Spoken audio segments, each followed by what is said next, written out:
and welcome to Thursday's edition of Cracking the Cryptic, where we have got a debut puzzle on the channel today from Zombie Hunter. We've had a few recommendations to look at this one, and it involves a peculiar kind of snake, so innuendos should abound. It's called Killer on the Road, and I'll read you the rules in just a second. A few things to mention first. The new episode of our podcast, Chatting the Cryptic, it'll go live on the channel tomorrow, but it may already be out on Spotify, for example. And the subjects covered this week include things like how to get featured on the channel. So some of the setters out there might want to tune into that one and get the lowdown. And speaking of setting, yesterday we released Zetamath's setting video, which has been getting some wonderful feedback and a lot of very amusing comments. And a lot of people very impressed with the graphics, which I hasten to add were absolutely nothing to do with Mark or me, and entirely to do with Zetamath and his husband. So I'm sorry our graphics don't live up to those sorts of standards, but it is very nice to see them get noticed.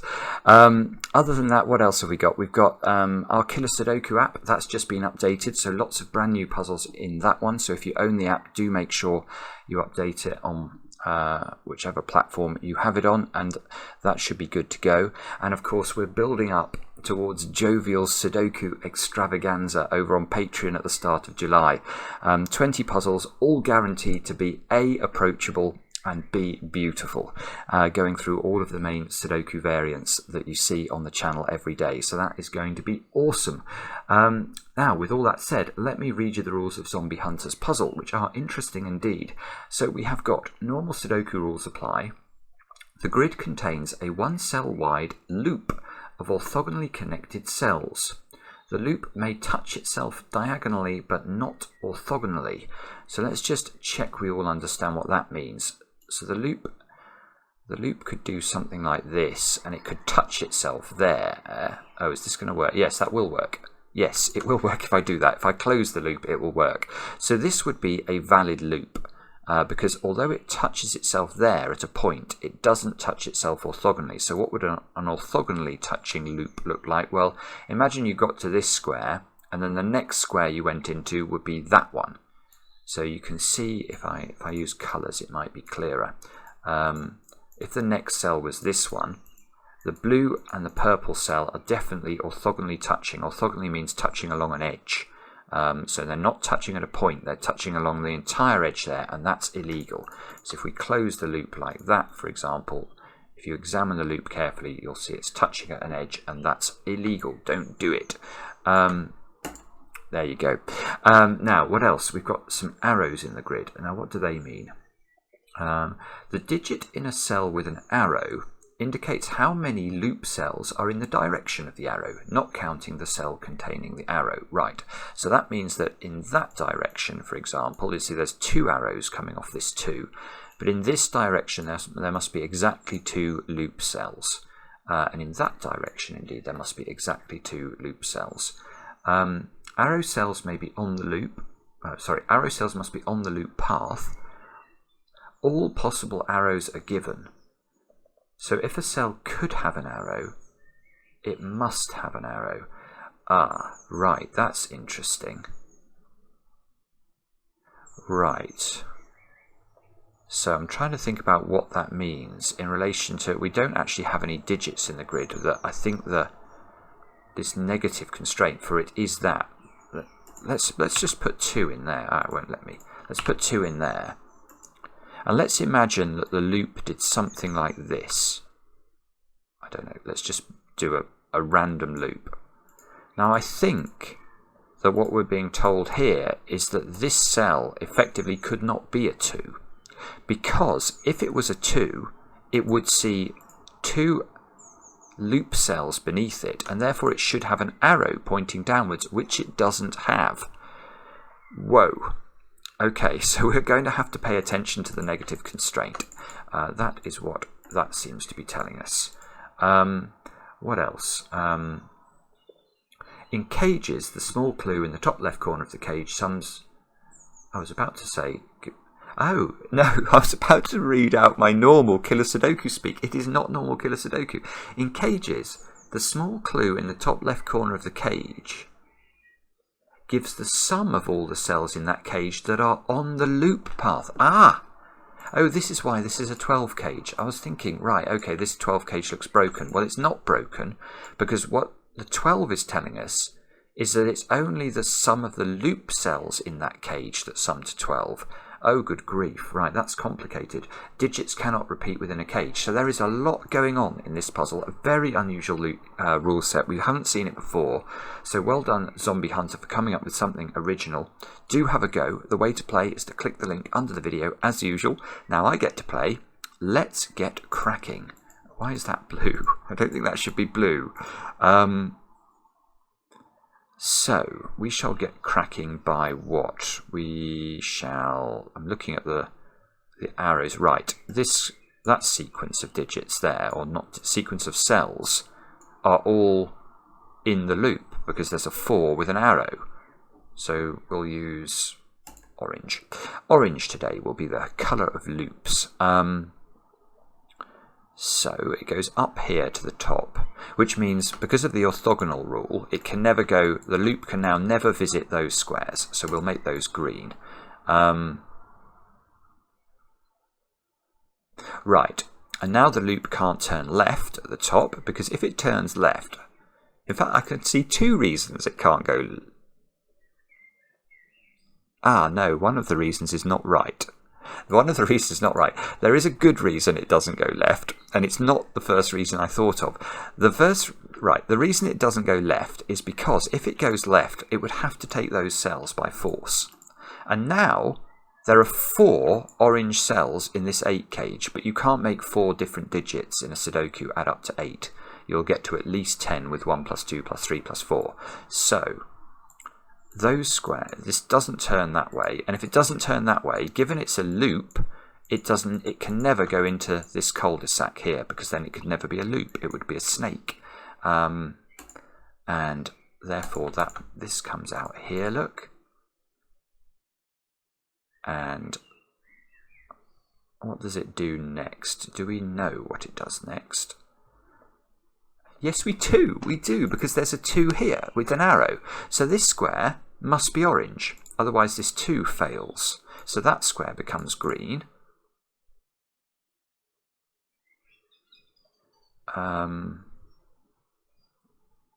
Now, what on earth do we do next? I don't know is the answer. There's a 1 cage here. So that means exactly 1 cell in this cage is in the loop. And that cell will contain a 1. So that cell cannot be this square because there's already a 1 in box 5. So that square is green. That is not loop. So one of these 2 squares is loop, which inter alia means, for example, this square cannot be a 1, because now we know one of those 2 squares is a 1. This square cannot be a 1. Otherwise, it will eliminate that possibility. No, I don't think guessing where 1 goes in that box is going to be profitable somehow. We're going to have to think of something different.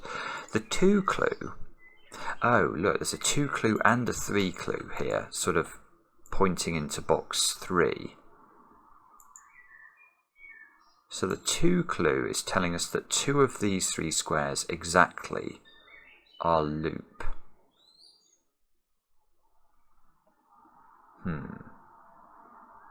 But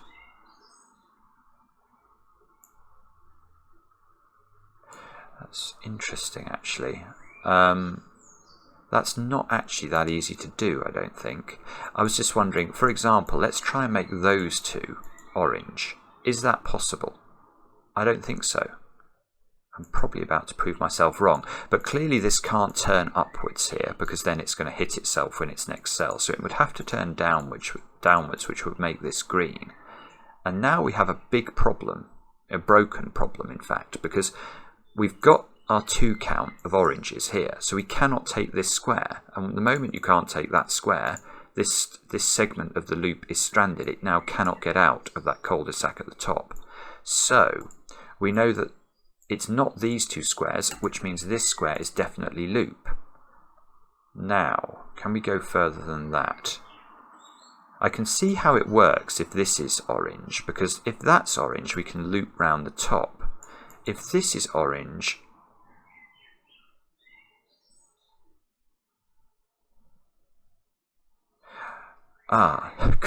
right, this is very beautiful and not easy, but this is not orange. Let me explain why. If this is orange, that's green.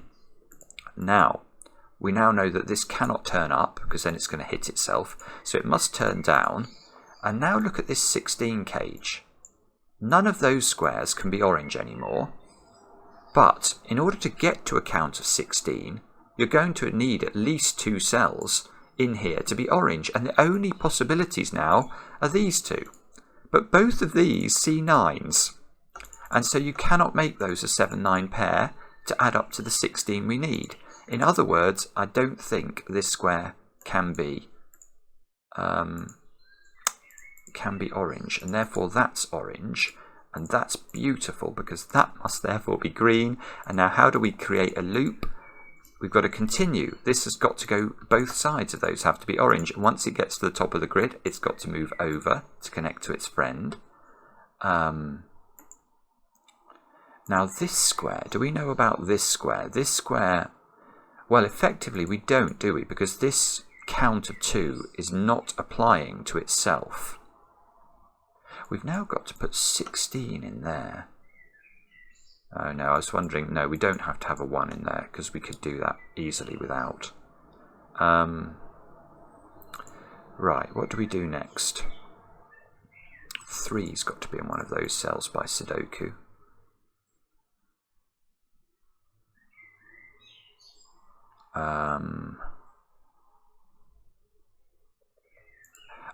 Now hang on, I hadn't thought about this 3 at all, and I've just noticed I've now got 2 oranges in column 7 already, so exactly one of these 2 squares is in. And if it was this one, that square would not be in, because we know only 1 square in the 1 cage is in. So if that's in, that turns green, that turns orange. Yeah, I think that's okay. This could sort of maybe meander over there. Oh, right, I'm struggling a bit now. Have we got any more? We've got a 2 here. So this 2 is telling us there is only 1 more orange cell in this sequence. A 4 here. There's a small point around the 4 here. Because the 4 is on a boundary, look, it's dealing with these 6 cells, all of which are a boundary. If we think about how a loop will move, a loop, as it comes in towards column 1's boundary here, it will have to turn. And once it turns, it can't immediately turn back on itself without touching itself orthogonally. And we mustn't let our loop touch itself orthogonally, which sounds a lot less filthy than if I use the word snake. So you can see that it will have to take at least 3 cells. But once it's taken 3 cells on this boundary, in order to fulfill the count of 4, it will have to take a 4th, because if it turns up, you now can never get a single cell in and out, and you won't be able to create a loop. So there is a sequence of 4 continuous loop segments down this column, and 1, 2, 3, 4, 1, 2, 3, 4, that means those 2 squares are definitely loop. Which probably doesn't do anything actually. Maverick's just flying past, so Mark's probably been on the phone to him.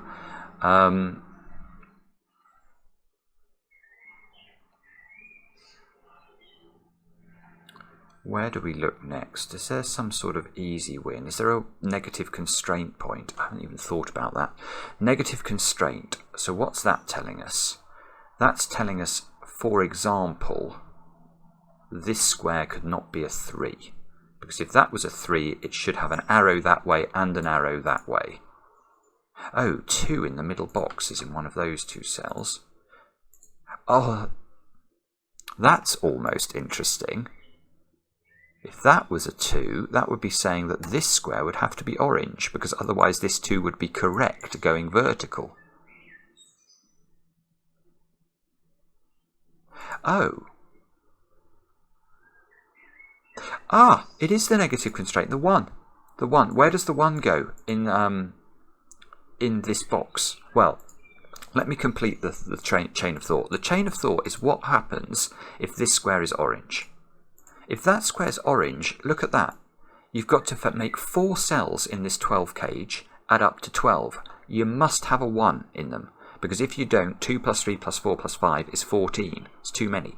So where does the 1 go? It's got to go here, and that's broken. You can't put a 1 there because in this direction it's correct and it should have an arrow.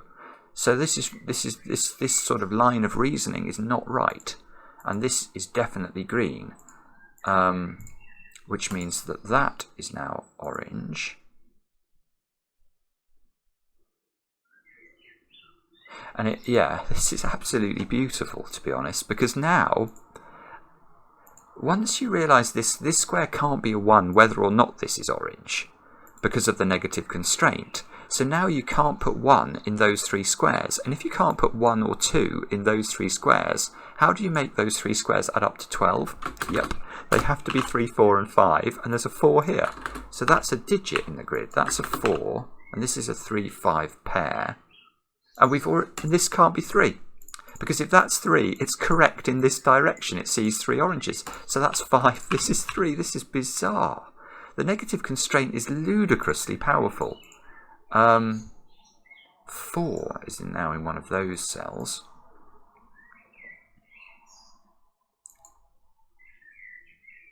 Hang on. Can that square be a 3? No. Because if that's a 3, look left from this square. It sees 1, 2, 3 loop segments. It must not do that. So that's a 3 that's absolutely out of nowhere. This square is now a 3. And oh, now look. Now we've got this as green. This is orange. And now this count. If this doesn't take this square, if this square is not orange, this 3 is correct going left and would need an arrow. So I think this has to be orange in order to avoid the negative constraint breaking the puzzle. Now that square now is a 1, which means there's a 1 in one of those 2 squares. This square is now green because we mustn't orthogonally touch our our loop.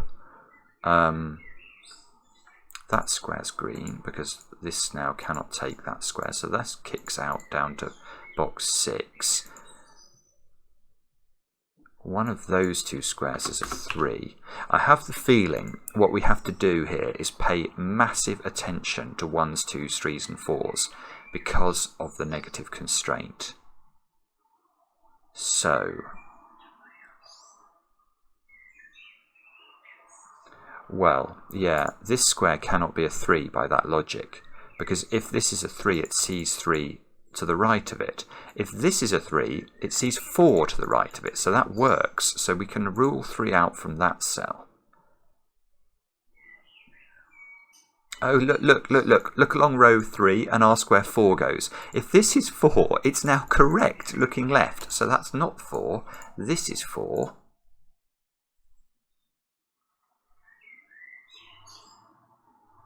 Oh, now the 16 cage is very nearly broken, is it? No, it's not, actually.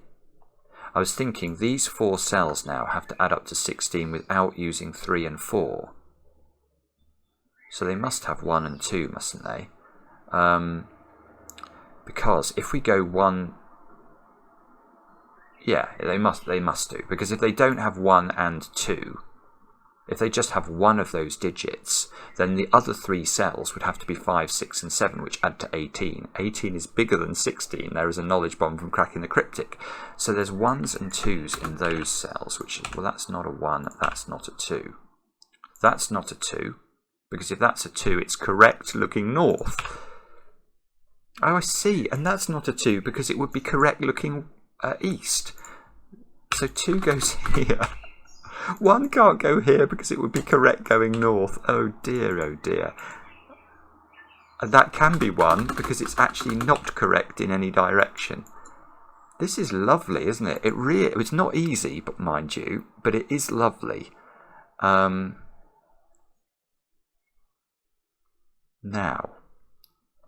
does that mean anything? It does. It means there's a 1-3 pair in box 1.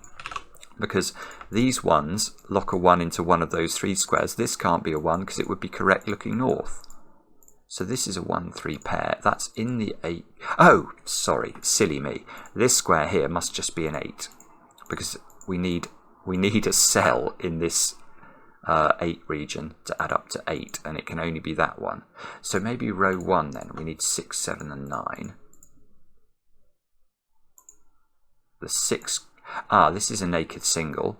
Combining SUDOKU, which rules out 9, and negative constraint, which rules out 6. If this was 6, it would be correct looking east. So that's a 7. Those are not 7s anymore. Probably not going to be able to use the negative constraint until we get some more stuff at the bottom of the grid.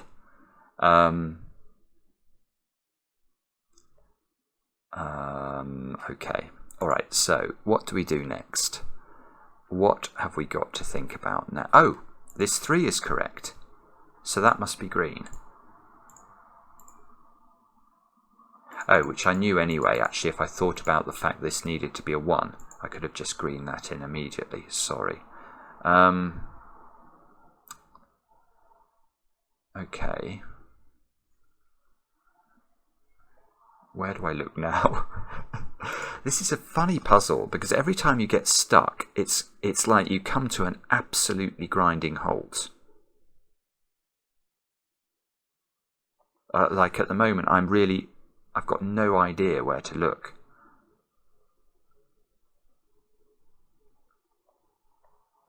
I feel like I should be looking at the top of the grid, but maybe that's not right.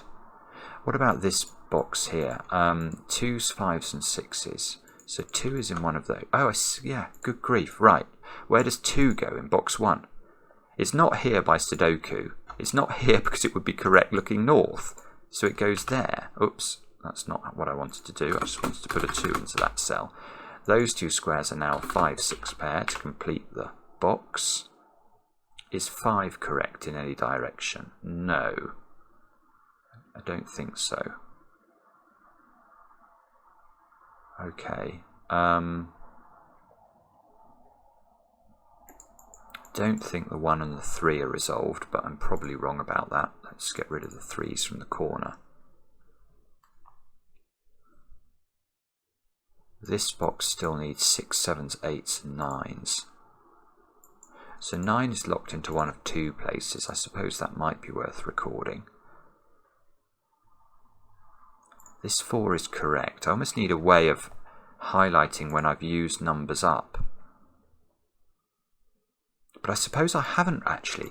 I haven't used all of the potency of this 4 because this 4 is not only telling me it's correct in this direction, it's telling me it's incorrect in those 2 directions as well. So I can't really say I've used this 4.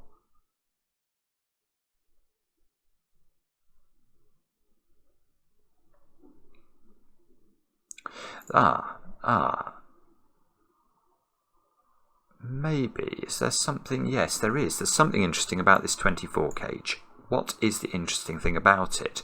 Well,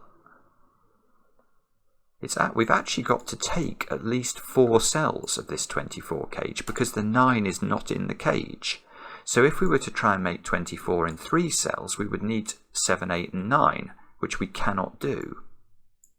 So 4 cells of this 24 cage at least are on the loop. Right. Now I think that means that square and that square have to be loop segments. Maybe more than that, but definitely those 2. Why do I say that? Well, let's try and rule this one out. If we rule this one out, you can now see that we're forced to take all of those squares as loop segments, and this is a problem because it cannot move. Its next move is illegal, whichever way it goes. So this square must be loop, and for exactly the same symmetrical reason, this square must be loop. Now that's going to be important for this 3 clue. because this 3 clue is exactly the same as this 4 clue. This 3 clue is running along a boundary. So as the loop touches and comes down into row 9 of the grid, it won't be able to get out without taking 3 cells at least.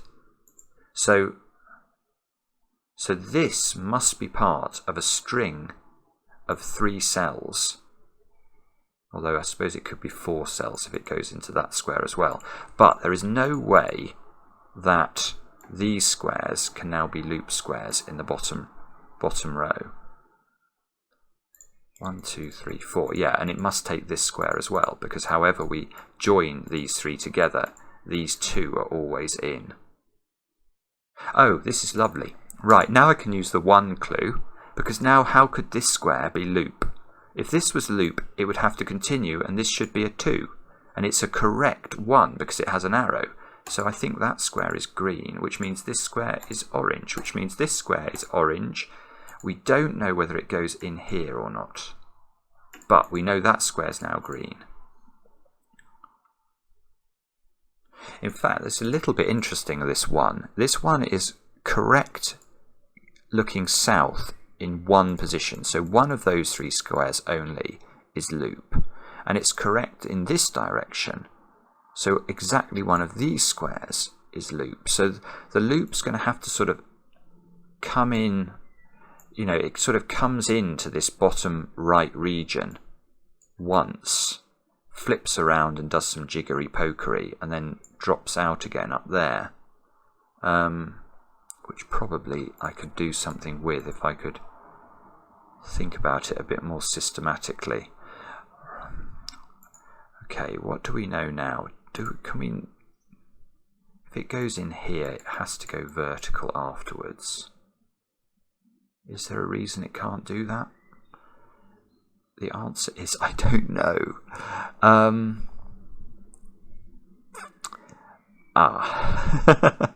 What do we do next? The 17 actually. Yeah, hang on. The 17's now been a bit impeded upon, hasn't it? Because I can't take its bottom 2 cells. And we must have at least 2 cells to make 17. And there are 9s pointing into some of these cells. Those 2 cells see 9. Right. So here is a small deduction.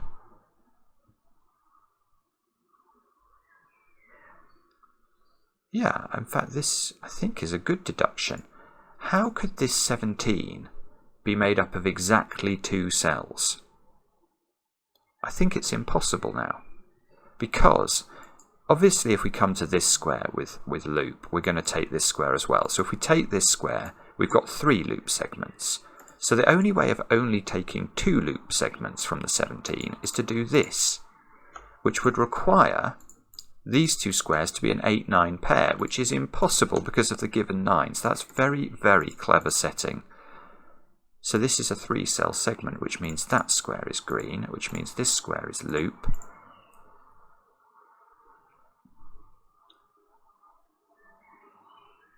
Which means... what does that mean? If there was a 9 looking at that square, that would be very useful because it would tell us that this couldn't be a solitary 9 clue in this 9 cage, and the loop would have to do that. It's actually quite... Oh, no, it can't do this. It can't turn. It can't turn right. If it turns right, how do we make the 20 cage work? It's impossible. Because the best this loop can now do is it can come to this square. It cannot go here. In fact, let's draw it in. It cannot go here now. So it has to connect here to here. And there's only 2 segments taken in this 20 cage. And you can't make 2 cells add up to 20. So this is nonsense. You cannot take that square. And that means this square is a 9 to make the 9 cage work. And now 9's got to be in one of 2 squares in box 7. An enormous hornet. Seriously, that is a hornet that's just flown into my room. Ooh. I am actually going to pause the video. That is a big thing. Good grief. Sorry. Right. That was unusual. But the hornet is now gone. Okay, what on earth was I doing? Hang on, it looks like I was down here. Let's just unwind for a second. Okay, so I got a 9 here. Oh, that's discombobulated me. Right, so 9s are down there. Now, we're not going to be able to use the negative constraint, are we? So we've got to carry on and think about something different. My 4 here is now useful because now I've got 3 consecutive cells on this boundary. So I must take a 4th and then it must turn, otherwise this will not be possible to do. So this, now that's got to be green. So this is now connecting here, either in that cell or in that cell. There's probably some negative constraint way of deciding which of those is true.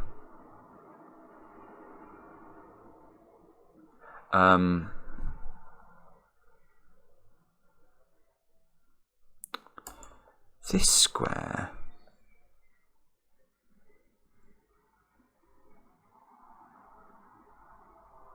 There's something else going on with the 2 as well, isn't there? How could that square now ever be in? If this square is orange, I could never come to this square because that will obviously create not a loop but some sort of, we'd have to have an orthogonally connecting situation if we do that. This is clearly nonsense. So this square, if it's taken, it has to be a corner that takes those 2 squares, which is impossible because that breaks the 2 clue. Because we've now got 1, 2, we'd have a 3rd orange. So this square is not orange, that's green. Now, one of these 2 squares is in, and it's in the 9 cage. Look at this.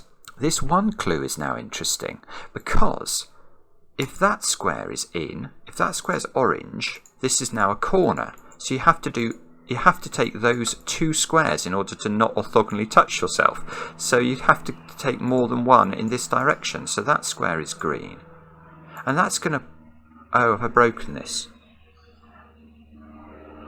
Oh, no, I see. I haven't broken it. But look, we can propagate this logic. This square can't be orange. I've run into exactly the same problem. And I think I'm going to be able to continue. This square can't be orange for the same reason. So now we just know that the solitary orange in this direction is either this cell or this cell, depending on what this does. So that's a little bit interesting. Okay. Oh, this is beautiful. Now the 3 clue would be correct if this was orange. So if we look west from this 3, if this is orange, this 3 would have an arrow. So this cannot be orange. That's green, that's orange, and that finishes the loop on the left side. And does that mean... Do we know now what this 9 does?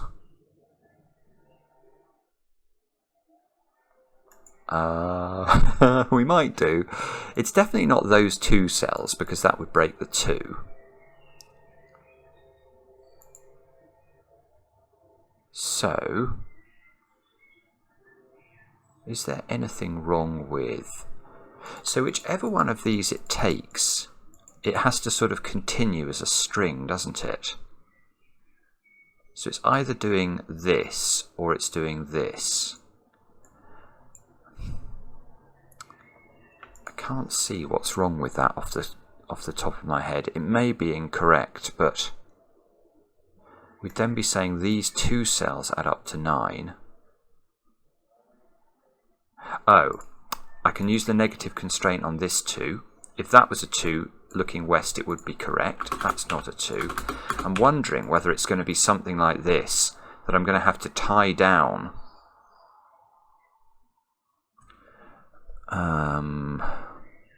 No, that would now be okay, wouldn't it, if it did that? This would probably be... Oh, no, this 2 would be correct. That's fine. I'm getting myself bogged down here. Is it negative constraint, or is it something simpler that is meant to be telling me how to do this at this stage? 3. Oh no, 3 is not restricted. Ah! How do we do this? 3? 3? No, 3 could be here if this was orange. Oh, good grief. Right, I'm getting stuck.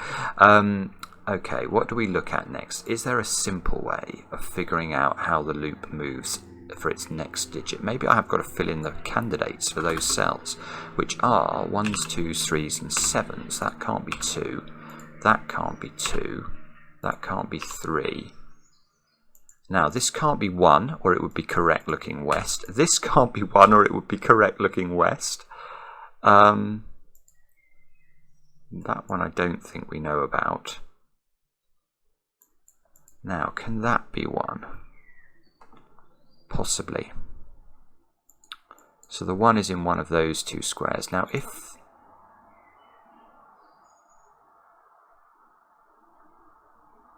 It's almost very interesting for this square as to whether or not this square can be in the 9. Because if this is in, you can see that we have to take those squares. And then this square would have to be a valid digit to add up, make this domino add up to 9 in box 9, in the 9 box. Now, if this was 7, this could not be 2. So the only way this works now is if this is 3 and this is 6. But I can't see why that would be wrong.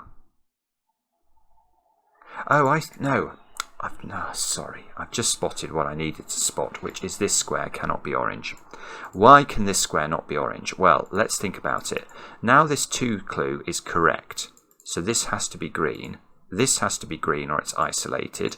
So this is the only square in the 9 that could be correct, and it would have to be a 9 and it would clash, which is all good stuff because it proves this is not the 2 part of the 2 clue that is correct. That's green, that's orange. If we do come down there like that, we now know that this is a 3 and we know that this is a 6, so that logic wasn't lost. This becomes orange. I was worried that 3 was correct looking down, but it's not. It's only correct if you count itself, which we can't do. So that's not 3, that's not 3. How many is that seeing? 1, 2, 3, 4, 5, 6, 7. So this can't be a 7, or it would be correct looking north, which is madness. Doesn't resolve this 1, 2, 7 triple, unfortunately. Okay, but now have we learned enough? We now know this is green, because we can't sort of branch the loop.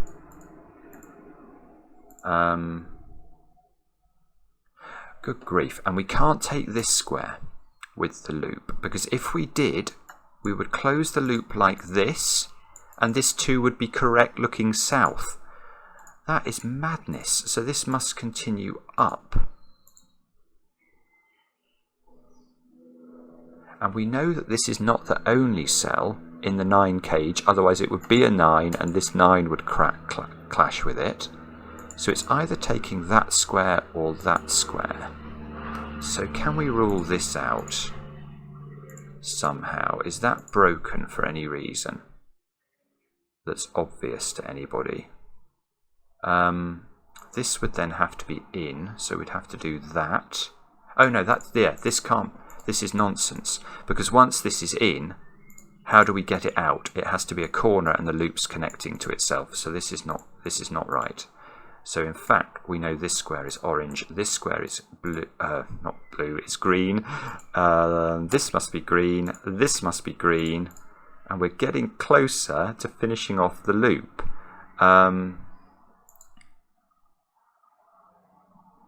These 2 squares have to add up to 9, and they are not 1, 8 or 2, 7. So this is 3, 6, which it can't be. So this is 4, 5. These 2 squares add up to 15, and they are not 6, 9, or that square's broken. So this is a 7, 8 pair. Which means the rest of this column needs to be 3s, 6s, and 9s. So this is a 6 or a 9. And the only place for a 3 in column 6 is there, which doesn't do anything. No, it really doesn't. Oh. Okay.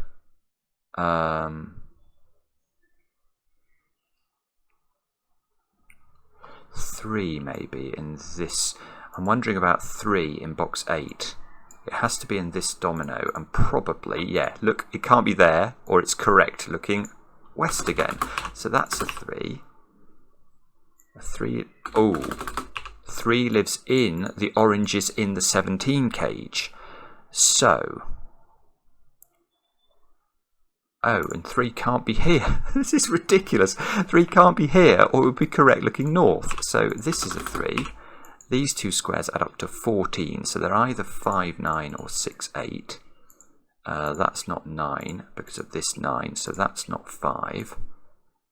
I don't think we're going to get much joy with the negative constraint there. So, okay. So now we're having to think again. This 3 clue would be, if this was orange, this 3 would be correct. So this is not orange. I don't think I've ever had a puzzle on cracking a cryptic where I've had to use the negative constraint this much. It's absolutely ridiculous in a good way. Now this 2 is now correct looking this way, and it mustn't be. So that's orange. That means that's green. We're using all 5 cells of the 24 cage. Now, there is a secret. There is a secret that I'm going to tell you, and it's to do with the sum of all the digits in box 9 of this grid, or indeed of any grid of a Sudoku. This box, if we add up every digit in it, will add up to 45, because it will contain the digits 1 to 9 once each. Now, that means I can isolate the value of this domino. If they are 24 and those two are 12, 9 plus 3 is 12, that means all of these squares together add up to 36, which means these two squares add up to 9. Now they see 1, 8, they see 3, 6, they see 4, 5. So this is a 2, 7 pair, and I can place them. Now that 2 has given me a 7, 1, 2 triple. So my 2s, I've almost done all the 2s in the grid. I bet you we can do them all. Yes, well, I can say, yes, I can. I can, because there's a 2 in one of those 2 squares through the medium of Sudoku. Now, if that was a 2, it would be correct looking south, so it's not a 2, and the 2 goes here.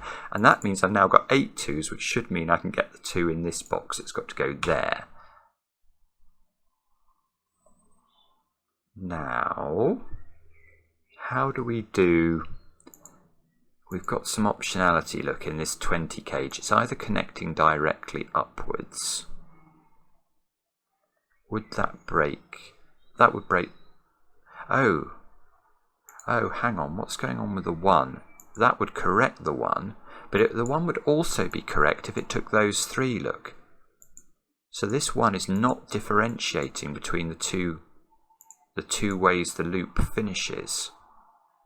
So what is differentiating? If those 3 were in,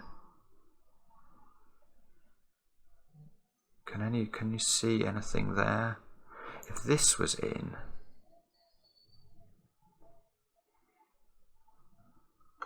I'm sorry if there's a way I should be able to tell what's going on there. I can't see what it is. Okay. Can I use Sudoku to tell me the answer? 1 maybe. 1 in box 9 has to be in one of 2. Yeah, here we go. 1 in box 9 has to be in one of those 2. It can't be there, or it's correct going south, so it must be here. Which means 1 is here through the medium of Sudoku, which means 1 is in one of those 2 squares. Don't think the negative constraint tells us the answer there, but I could be wrong. But this 3 I've just noticed is useful. That's giving us 3s and 1s. So now how many 1s have I got? Nearly all of them. Now I've got all of them. That's good. So I've got all 1s, all 2s, 3s. Oh, I've got all 3s, have I? Right, 4s. 4s might be the next place to look then. 4 in box 5 and 4 in box 7. Let's check this out. Can we do anything with this? I'm not sure I can in that box. What about 4 in box 5? It has to be in one of those two cells. Now, if it is here, don't think the negative constraint is helping. If it is here, it is helping because it sees 4 looking west again. So that's a 5, that's a 4, that's a 4. So now 4 is locked, I think, into one place in box 6, which places it here. And oh, hang on. It looks like I could have done the 4 over here. Oh no, I'm maligning myself now unfairly. I didn't have this 4 before when I was looking at the logic as to where 4 went in box 7. Now I do have it, so I can place it here. Now I've done all the 4s. So these squares are 5, 6 and 8 to complete box 9. I'm pretty sure the negative constraint is not going to help here, although maybe it helps looking north. It would help looking north if we knew how this closed. 7 here is giving me a 7 and an 8. That's no longer an 8. That's no longer an 8. This square is a 6 or a 9 by SUDOKU, which means this square is the only place for a 5 in row 8. Get rid of the 5s from those squares. This 5... Oh, no, it's okay. I thought it was seeing 5 looking west, but it's not.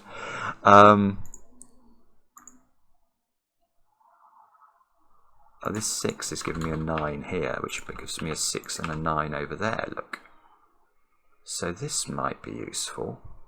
These squares have got to be a 7, 8, 9 triple, and we can place the 9. So this is a 7, 8 pair. This is a 5 or a 6.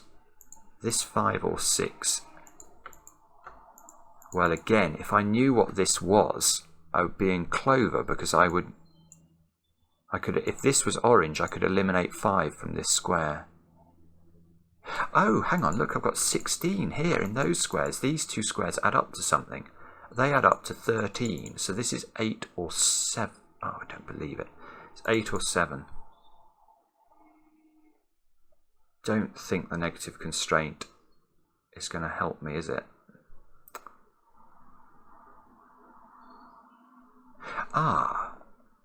Here's the... Oh, sorry. This is easy now. I just hadn't looked at it. This 20 cage. If this is orange, those 3 squares do not add up to 20. So that's definitely not orange. So that finishes how this looks. Now I might... No, now I can't use the negative constraint because I don't have 5 cells looking downwards. Bother. But... do we learn anything else? Maybe we do. 5 is a bit restricted in this box. It has to be in one of those two positions. Now, is this seeing 5 in any direction? No, it isn't, actually. Okay, that wasn't a good thought. 9 has to be exactly here by SUDOKU. Look, these 9s are all operating. This is a 7, this is an 8, just to complete the row, using this 7 up here. 8 must now be in either this square or this square. And these two squares are a 5 and a 6. And no, the negative constraint is not helping. I'm trying to see where the next breakthrough lives. Oh, this 5 or 6? No, it's not quite good enough. This is a 7, 8 pair, isn't it? 7s and 8s are 2. That means in this column I've still got to place a useful digit, which is a 5. Yeah, I do. I've got to put a 5 here, which means the 5 is in one of those two cells. But I think either way, it's not seeing enough cells for me to know the order. This square's got to be a 6 or a 9. Again, I don't think it's seeing enough for me to know the right order, and this is a 6, 8 or a 9, which is not going to be helpful. So perhaps maybe I've got to make the 20 cage add up then. I'm not seeing anything else obvious, so let's just think about this. These two squares have to add up to 13, and they're not 4, 9 or 5, 8. So yeah, hang on, this is a 6, 7 pair, which I hadn't appreciated. That places 8 up here, which gives me a 7 and a 6. We know they had to add up to 13. That gives me a 6 and a 5. This square must be a 5 through the power of Sudoku. That places 5 here, that places 8 here, there, here we go, here we go. And don't stop. 7, 6, 6, 5. 5 must live there. This column still needs a something. A thingy. A 6, I think. Yes, it does need a 6. That should be a 6 and an 8 now. So all of the right side of the grid is done. This 6 is giving me a 6 and a 9. I need a 9 in this box. I need an 8 in this box. And I think I've solved it. I'm not sure at all. But I do think I've done the Sudoku. Yes. What a brilliant puzzle. Now I have no clue whether I have breached a negative constraint somewhere. I really hope not. What I will do is when I stop the video, I will stare at it. And if I find a mistake, if it's a silly mistake, I'll put a card on the screen. If it's a catastrophic mistake, you'll never see the video, I'm afraid. But I did feel it was all logical and it did seem to work, so I'm hopeful this is correct. And it's a very cool puzzle. It is a very cool puzzle. And the amount of the pressure on the grid exerted by the negative constraint is quite extraordinary. And yeah, I loved a lot of the logic of this. The way we could actually build the loop slowly through a sort of a combination of Sudoku, a bit of maths here and there, and the logic around these arrows is just very original and enjoyable. Let me know in the comments how you got on. Let me know in the comments how I got on, especially if you're kind about that. And we'll be back later with another edition of Cracking the Cryptic.